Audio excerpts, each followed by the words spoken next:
Good morning, students. Now, in today's lecture, we are going to discuss an example of determination of critical path method. Okay. So, in previously, we discussed a small example about the critical path method. So, let us one more do today.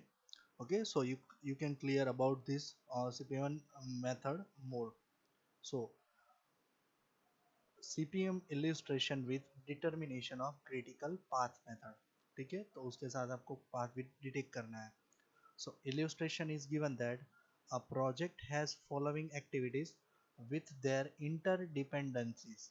Interdependencies भी दी गई है और इसके लिए हमें एक क्या दिया गया है, एक्टिविटीज. ठीक है, तो उस हिसाब से हमें उसका क्रिटिकल पाथ हमें डिजाइन करना है. ठीक है, okay. So let's do that. तो जितनी भी एक्टिविटीज है उसको नाम देते हैं. तो कितनी एक्टिविटीज है हम कैलकुलेट कर लेंगे. तो 1 2 3 4 5 6 7 8 9 और 10, टोटल 10 एक्टिविटीज हैं. ठीक है, तो उसको हमें डिफाइन करना है. और प्री डिसीजर्स कौन कौन से हैं, जैसे कि सी के लिए ए है, डी के लिए भी ए है और बी के लिए भी ए है. ठीक है, और एच के लिए क्या है, बी एंड ई है. ओके, बी और ई दोनों क्या है, प्री डिसीजर्स फॉर एक्टिविटीज. ठीक है, और नंबर्स ऑफ टाइम हमें दिया है, तो ये एक्टिविटी को ये इतना टाइम लग रहा है. ठीक है, तो सबसे पहले हम एक्टिविटी ड्रॉ बनाएंगे. ठीक है, तो जैसे कि एक नंबर से स्टार्ट करेंगे, 1 नंबर से. तो 1, तो 1 और 2 क्या है, 1 और ए और बी दोनों क्या है, सेपरेट है. ठीक है, तो हमने एक नंबर से स्टार्ट कर दिया यहाँ से. ठीक है, तो एक नंबर से, तो ए और B which having no predecessors activities. So one is going to here 2 and here 3. okay, तो यहाँ पे रहेगी हमारी एक्टिविटीज नंबर ए और बी. उसके लिए टाइम क्या दिया है, हमें टाइम दिया है 6. ए के लिए दिया है 6 और बी के लिए दिया है हमें 2.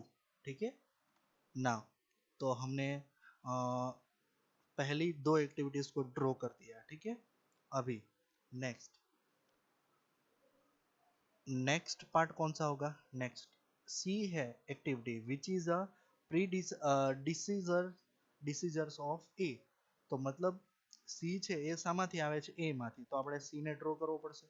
બરાબર, તો સૌથી પહેલા બે માંથી અને શું આપીશું અહીંયા. બરાબર, this are the C.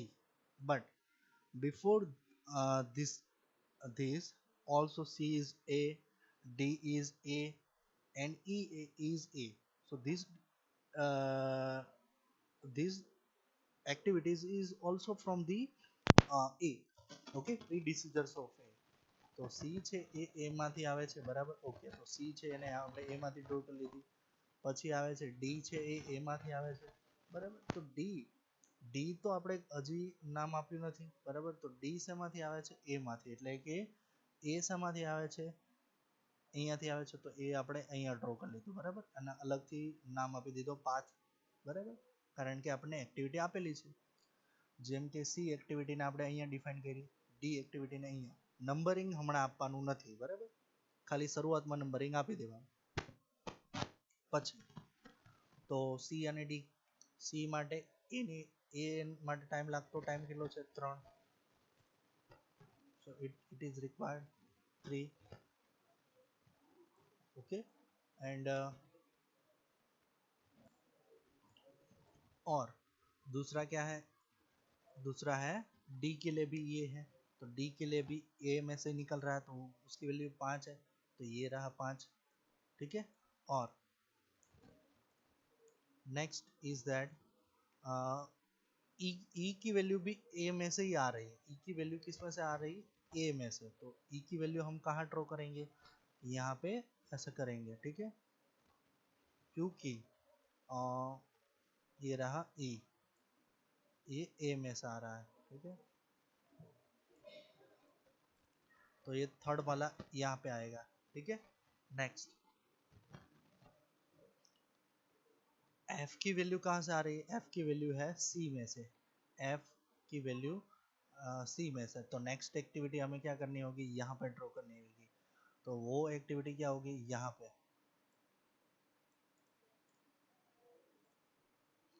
Okay, so next activity कहाँ पे होगी? यहाँ पे। सी में से आ रही है तो यहाँ पे हम ड्रॉ करेंगे दिस। ओके, उसे हम कहेंगे एफ, वो रहेगा 2। ठीक है, फिर अगेन एफ हो गया। जी कहाँ से है? G is the activity of D. तो डी जहाँ से किया है वहाँ से हमको डी कौन क्या करना पड़ेगा? जी करना पड़ेगा। तो यहाँ पे डी खत्म हो रहा है, तो यहाँ से हमें दूसरा ये ड्रॉ करेंगे। वो कहाँ पे जाएगा? यहाँ पे। एफ जहाँ पे खत्म होता है वहाँ पे। ठीक है,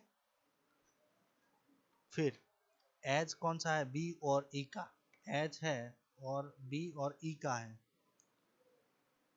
तो H is the B, H को हमने बी से कर दिया। ठीक है, तो यहाँ से हमने बी को ड्रॉ कर दिया। ठीक है, एच को बी से। फिर ई क्या है? ई इज द ई कहाँ पे है? ई भी क्या है? बी से है। तो बी कहाँ पे है? यहाँ से। तो हमें ये कनेक्ट करना पड़ेगा। ठीक है, एच है जो बी और ई से आ रहा है। बी और ई को जोड़ने वाला टर्म कौन सा है? बी और ई को। ठीक है, ई कहाँ से आ रहा है? ए से आ रहा है। ठीक है, E is come from the ए।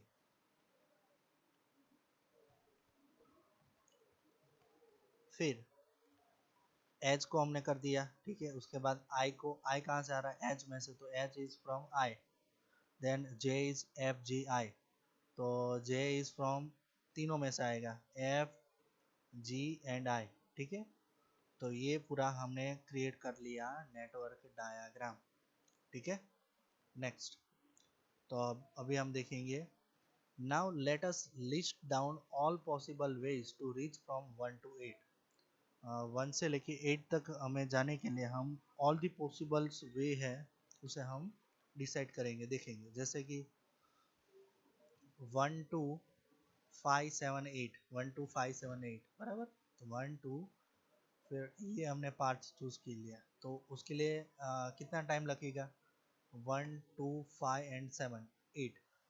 तो ए सी एफ एंड जे, तो तीनों को मिला के 13 डेज होते हैं। ठीक है, दूसरा हम देखेंगे 1 2 4 7 8, 1 2 4 7 8। तो उसके लिए हमें लगेंगे 16 डेज। अगर हम तीसरा ऑप्शन लेते हैं तो 1 3 6 7 8, 1 3 6 7 8, तो उसके लिए हमें 17 दिन लगेंगे। और दूसरा हम लेंगे 1 3 2, 1 3 6, दूसरा हम ले रहे हैं 1 3 6 7 8।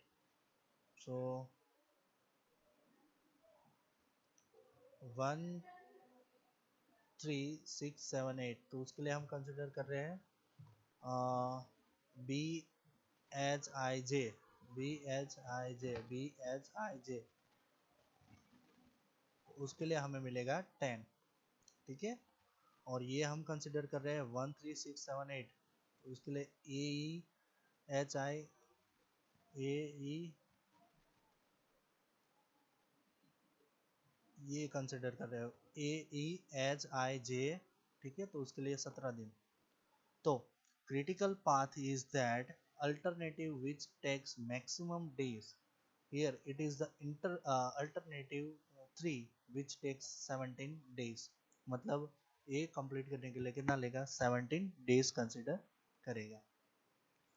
Now let us recall our previous topic, that is EST, EPO, LST, LFT or LPO. Okay, so what is EST? So these are the earliest time, earliest start time।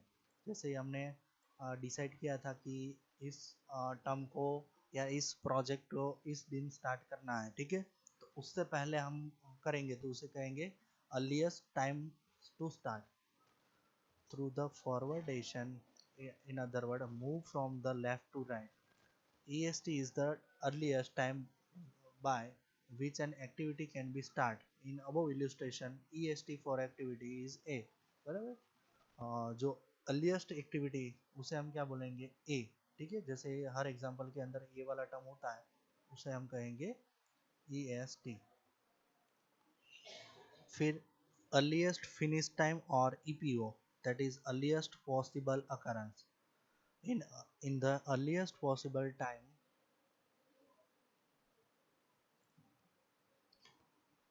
earliest finish time or EPO, it is possible time at when activity can be completed. It is also known as a EPO, earliest possible occurrence. EFT is equal to earliest finish time is equal to EST, earlier start time plus duration of that activity. Okay, so अब वो equation के अंदर हम जैसे ही देखेंगे तो वो क्या हो जाएगा, EFT for activity A is 6 day. ठीक है, एक्टिविटी ए માટે 6 દિવસ લાગે છે, બીકોઝ EST ઇઝ 0, કારણ કે EST અર્લીએસ્ટ સ્ટાર્ટ ટાઈમ શું છે, 0 છે, કારણ કે એની પહેલા કોઈ એક્ટિવિટી કરી નથી, તેથી શું થશે, 0 + 6 = 6 days. Next is latest start time. Through the backwardation process, move start without delaying the project completion date. બરાબર, અને કહેવામાં આવે છે કે પ્રોજેક્ટને કમ્પ્લીટ કરવાનો છે વિધાઉટ ડિલે કર્યા વગર. For example, the project completion time is 17 days and duration of last activity J is 2 days. બરાબર, પ્રોજેક્ટ કમ્પ્લીશન કરવા માટે 17 દિવસ લાગે છે અને લાસ્ટ એક્ટિવિટી જે માટે કેટલો લાગે છે, 2 દિવસ. સો here LST of activity J is 15 દિવસ. બરાબર, hence LST of activity J is 15 days. In other words, J activity must start after the 15 days are over. બરાબર, એટલે કે જે એક્ટિવિટી છે એ શું કરે છે, 15 દિવસ પછી શરૂ થાય છે એમ. બરાબર, so only project can be completed in times, that is 17 days. Okay, then latest finish time or latest possible occurrence, that is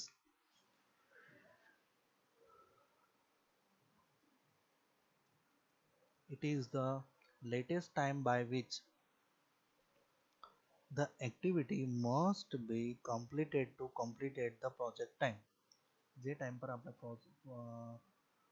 શું કર્યું છે, પ્રોજેક્ટની ડેટ ડિસાઇડ કરી છે, ટાઈમ ડિસાઇડ કર્યો છે, એ ટાઈમ પર જ થાય. Okay, here activity J must be completed on 7th day of 7 day to complete. 7 day to complete. Okay, the project in a time. LFT can be help the calculating LST as shown below. जैसे कि latest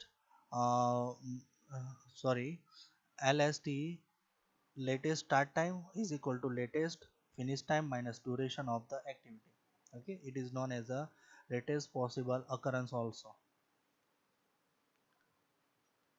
Float or slack. Float क्या है, float or slack is the margin of extra time over and above the activity duration for an activity. જેમ કે activity થતી હોય ત્યારે વધારાનો જેટલો સમય લાગે, એક્ટિવિટી માટે ડિસાઇડ કરેલો ટાઈમ છે કે ભાઈ 6 દિવસ લાગે છે, but due to some reason or it is delay, તો એ જો વધારાનો જે ટાઈમ છે, બરાબર, એના માટે it is that activity gets delay by that much margin of time. શાના લીધે થાય છે કે માર્જિન જે છે એક્ટિવિટી વચ્ચેનું, એ માર્જિન શું થઈ જાય છે, વધી જાય છે. Project complete will not be delay. બરાબર, float or slack is available to non critical activities only. જે float અને slack છે એ શું છે, નોન એક્ટિવિટી છે. બરાબર, it is a non critical activities છે.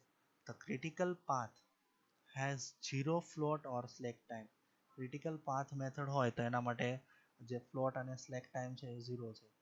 This one will happen only for the those non critical activities. Okay, so it is available, float or sync is available to non critical activities only, કે જેનું path decide કરી શક્યા નથી એવી activity માટે જ આવે છે. float can be calculated by following two ways. Whatever float is equal to LST minus EST. Let latest or we can say that LST is equal to latest finish latest start time minus latest finish time. Okay, let's say latest start time minus latest start time or uh, earliest start time, और दूसरा है float LFT latest finish time minus let EST. So EST is the latest earliest start time. Okay.